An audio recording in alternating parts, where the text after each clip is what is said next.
Good morning అండి. Welcome to detective Narada news.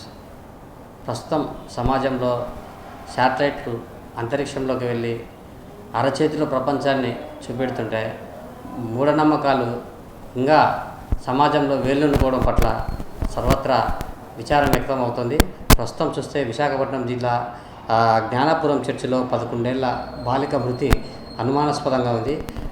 చర్చిలో ప్రార్థన కోసం వెళ్ళిన 11 ఏళ్ల బాలిక నోట్లో గుడ్డలు కుక్కి మెడకు చున్ని తగులుకొని ఉండడము ఇత్యాది అంశాలన్నీ చూస్తే బాలికని ఎవరైనా హత్య చేశారా లేక మూఢనమ్మకాల పేరుతో వేధింపులకు గురి చేసి హత్య చేశారా అన్న అనుమానాలు కూడా అవుతున్నాయి. ఇప్పటికీ ఈ వార్త దావానంలో సోషల్ మీడియాలో వ్యాపించడంతో ప్రస్తుతం పోలీసులు రంగంలోకి దిగారు. జ్ఞానాపురం చర్చిలో జరిగిన ఘటనపై పోలీసులు కేసు నమోదు చేసుకుని దర్యాప్తు చేస్తున్నారు. ఇక వివరాల్లోకి పోతే